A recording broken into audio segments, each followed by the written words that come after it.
Olá, estudantes da terceira série do ensino médio. Eu sou o professor Tony, trabalho aqui no Colégio Estadual do Paraná, em Curitiba. Nesse vídeo a gente vai trabalhar juros compostos. Aquele juro que tem juros sobre juro. Então, a gente vai ver várias situações problema e compreender como utilizar as fórmulas para utilizar juros compostos. Tudo bom, pessoal? Então, vamos ver os conceitos de capital, juro e montante. Utilizar esses conceitos para resolver problemas envolvendo o juro composto. Vamos pensar um pouquinho aqui. Você já ouviu falar que cartão de crédito deve ser usado com cautela?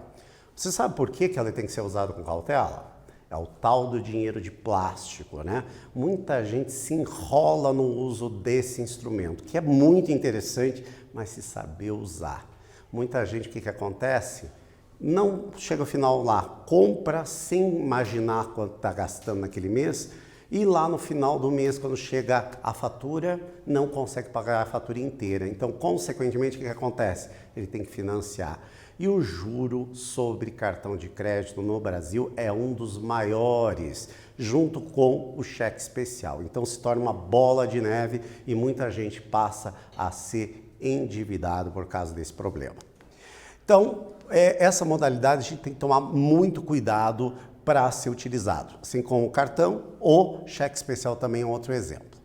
Nos juros compostos, nós utilizamos esta formulazinha aqui. Vamos relembrar o que significa cada uma das letras. O M, portanto, é o nosso montante. O C é o capital que eu vou aplicar ou que eu vou emprestar. O I é a nossa taxa e o T é o tempo. Aqui a gente tem que tomar algum cuidado especial.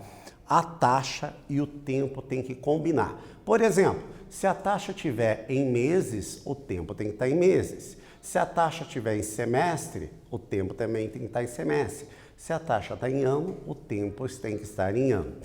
Quando não estão igual e você tem a taxa, é muito mais fácil adequar o tempo do que propriamente a taxa, porque a taxa nós temos que fazer uma continha um pouco maior, por isso que é sempre mais fácil alterar o tempo. Vamos ver um exemplo aqui de aplicação da fórmula. O empréstimo de R$10.000 foi feito pela empresa Matidex em um prazo de 3 meses. No final desse período foi pago um valor de R$11.248,64. Qual foi a taxa aplicada? Quando a gente vai resolver um problema, a primeira coisa que a gente tem que fazer é a identificação dos dados, gente. Porque um dos grandes problemas em matemática, física, química, às vezes a gente lê o problema e identificar o que eu quero saber e o que eu já conheço. Então, o que eu já conheço? O capital inicial, que é 10.000, conheço o tempo, que é 3 meses, e conheço o valor que foi pago. O valor que foi pago é o montante. O montante significa o quê? O capital mais o juro. Então, foi pago R$11.248,64. O que nós queremos saber? O valor da taxa que foi aplicado para gerar este montante. Daí agora, tendo em mão esses valores, nós vamos aplicar na formulazinha aqui. Substituímos o montante, 11.248,64, o capital, que é 10.000, e a taxa que nós queremos saber e o tempo, que é 3 meses.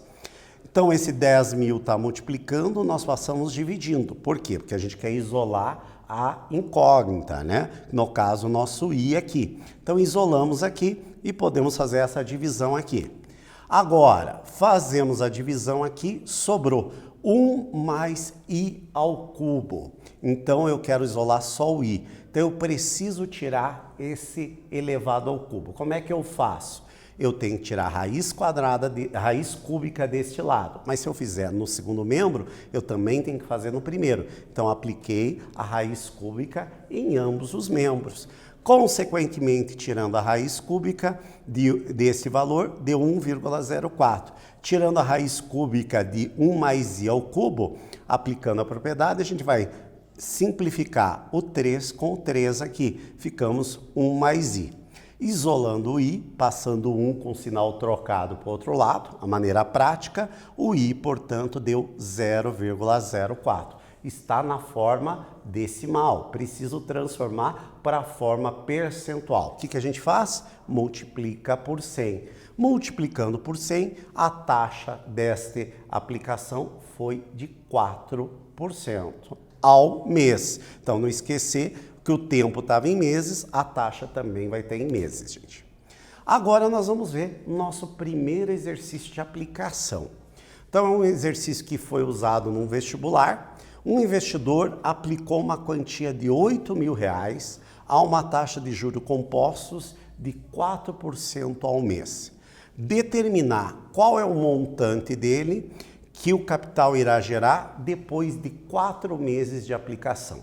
Então, vocês vejam, o conteúdo de juro composto faz parte das questões de vestibular e também do Enem, gente. Então, agora eu vou dar um tempinho, primeiro organize os dados que vocês têm e depois vejam o que vocês querem saber e apliquem na forma. Um tempinho a gente já volta a conferir o resultado que vocês obtiveram.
E aí, galera, muito fácil, né? Esse exercício eu chamo aquele exercício esquenta, né? Que é aquele exercício que você vai ter aplicação direta da fórmula, muito simples. A gente sempre começa com esses exercícios mais básicos e vamos aprofundando. A gente vai fazer vários exercícios, vocês têm lá os exercícios para validar. Falem com o seu professor e aprofundem sempre, depois de cada aula, fazendo mais exercícios aplicativos. Então, relembrando aqui, nós temos um investidor que aplicou 8 mil a uma taxa de 4% ao mês durante 4 meses e a gente quer saber o montante. Então, organizando os dados, capital 8 mil, o tempo 4 meses, o montante é o que eu quero saber e a taxa de 4%. Não esquecer que nós temos que a taxa transformar na forma decimal, ou seja, a gente vai dividir por 100. Que 4%, 4 dividido por 100 vai dar 0,04, que na leitura fica mais fácil a gente falar 4 centésimos. E agora a gente vai aplicar na fórmula do montante. Substituímos aqui o capital, que é 8 mil, a taxa, que é 4 centésimos, e o tempo, que é 4. Somando aqui 1 mais 4 centésimos, deu 1,04 elevado à quarta potência. Aqui, pessoal, vocês, no terceiro ano, eu sempre digo, podemos usar a calculadora? Em alguns momentos eu não vejo problema, só que vocês já estão na reta final aí dos exames que vocês vão necessitar. Nesse caso aqui, não é uma conta tão difícil de ser feita. Eu prefiro que vocês tentem já ir se acostumando a fazer as operações básicas, ou seja, 1,04 vezes 1,04 vezes 1,04 vezes 1,04. E depois o resultado vamos multiplicar por 8 mil. Fazendo isso daqui, ó, 1,04 elevado à quarta vai dar 1,17, arredondado, que vai dar um valor que pode ser dízima, pode ser um número irracional, a gente vai ter que arredondar com 2 casas decimais. Converse sobre arredondamento com o seu professor, que é bastante interessante. 1,17 vezes 8 mil, o montante deu R$ 9.360. Exercício tranquilo de ser visto, aqui a gente só rememorou e ressaltamos. Isso você vai ter que treinar para poder tanto fazer as provas deste ano, quanto fazer o vestibular e o Enem, que são questões bem recorrentes nessas 2 avaliações aqui. Uma outra análise que a gente poderia fazer é através de um quadro explicativo. Não necessariamente preciso fazer, mas para vocês entenderem melhor, a gente vai fazer. Ó. No primeiro mês foi aplicado R$ 8.000, com juros de 0,4, somando aqui, nós obtivemos então um montante, somando este juro aqui com o capital inicial, 8.320. No mês 2, foi multiplicado agora só com o novo capital agora, foi 8.320, vezes o 4%, somado com o capital inicial, 8.652,80. No terceiro e quarto mês a mesma coisa e que chegamos ao montante de 9.360. Aqui eu quero ressaltar que nós fizemos uma diferença, que vocês viram que sempre a gente ia acrescendo aqui o capital, ó, o valor anterior do mês anterior. No caso do juro simples, isso não acontecia, o capital sempre era em cima do capital inicial. Então essa é a diferença do juro simples para o juro composto que a gente está vendo agora. Nos juros compostos são utilizados em mercado financeiro, no financiamento de casas, a gente sempre vai precisar, né? Dificilmente alguém vai ter um montante para comprar um apartamento ou uma casa à vista, então tem que se fazer um financiamento. Um carro também, que é um sonho de consumo de quase toda a população. Então a gente faz financiamento e esses financiamentos são juros compostos, ou seja, juros que são capitalizados mês a mês, ou seja, juro sobre juro, como é falado comumente na linguagem cotidiana. Então aqui um quiz muito rápido para a gente responder. No cálculo de juros compostos, o tempo é um expoente, sempre está lá no expoente da fórmula. Qual a ferramenta matemática que encontra expoentes? Função exponencial ou logaritmo?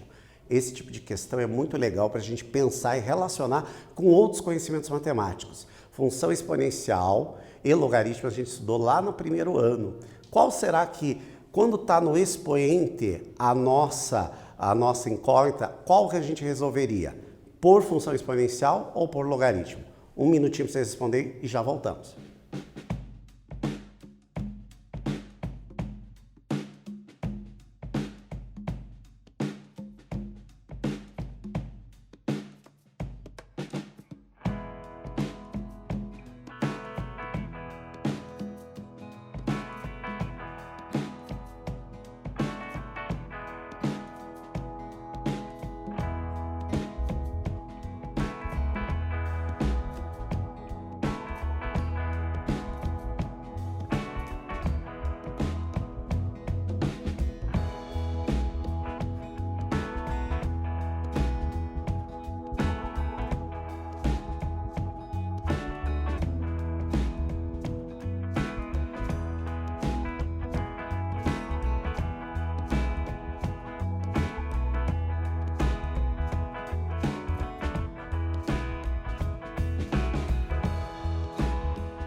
A relação dos juros com outros conteúdos são fundamentais para resolver várias situações. Nesse caso aqui, a resposta correta é o logaritmo, né?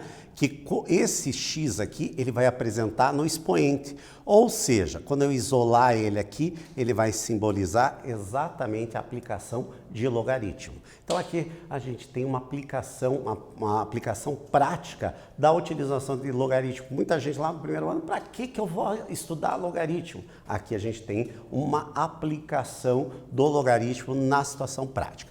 Exercício 2. Em quanto tempo um determinado capital vai dobrar se for aplicado a 20% ao ano no regime de juros compostos? Olha aqui o logaritmo. Ó. O logaritmo de 2 foi dado, que é 0,301, e o logaritmo de 1,2 vai ser 0,079.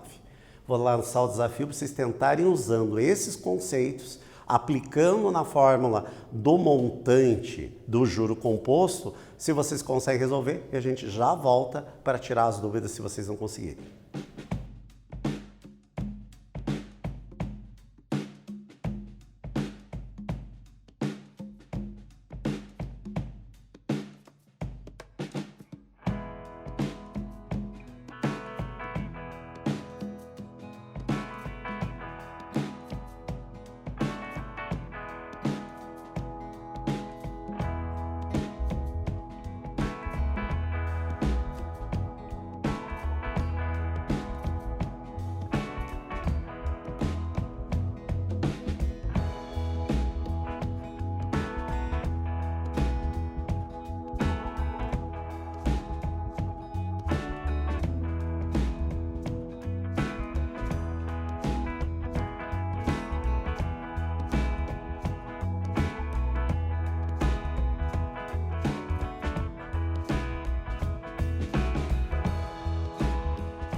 Agora no terceiro ano, pessoal, nós vamos ter muita relação com conteúdos que a gente aprendeu no primeiro e no segundo ano, segunda série. Então vai ser bastante interessante. Então vamos ver aqui onde que apareceu esse logaritmo aqui. Então, em quanto tempo um determinado capital dobrará se for aplicado 20% ao ano no regime de juros compostos? O capital inicial é C, o novo capital vai ser o dobro, então o dobro desse capital vai ser 2C. A gente quer saber o tempo que ele vai ser aplicado. A taxa de 20% ao ano, transformando em decimal 0,20. Aplicando na fórmula o montante 2C, o capital C, 1 mais I elevado ao tempo, que é a nossa incógnita. Podemos simplificar o C em ambos os membros, ficamos que 2 é igual, somando aqui 1,2 elevado a T. Como é que a gente pode fazer? Aplicar logaritmo em ambos os membros. Aplicando o logaritmo em ambos os membros, mantemos o equilíbrio da nossa equação. Ficamos log de 2 é igual a log de 1,2t. Aplicando as propriedades do logaritmo aqui, nós podemos passar esse t aqui para frente. Vamos isolar o t. Esse 1,2, log de 1,2, nós podemos passar dividindo. Portanto, ficamos com log de 2 dividido por log de 1,2. Foi dado lá no enunciado o log de 2 e o log de 1,2. Substituindo aqui, nós ficamos 0,301 dividido por 0,079. Temos aproximadamente um tempo de 3,8 anos. Aqui a gente viu uma aplicação de logaritmo muito interessante. Então, nessa aula, a gente viu situações, problemas envolvendo juros compostos. Vimos a aplicação de logaritmos em juros compostos. Essa relação entre logaritmo e juros compostos, agora a gente aproximou o que lá no primeiro ano, às vezes, não fez muito significado o logaritmo. Agora a gente está afunilando e dando aplicações. Nesse vídeo a gente falou sobre juros compostos e aplicações. Espero que vocês tenham gostado e até breve.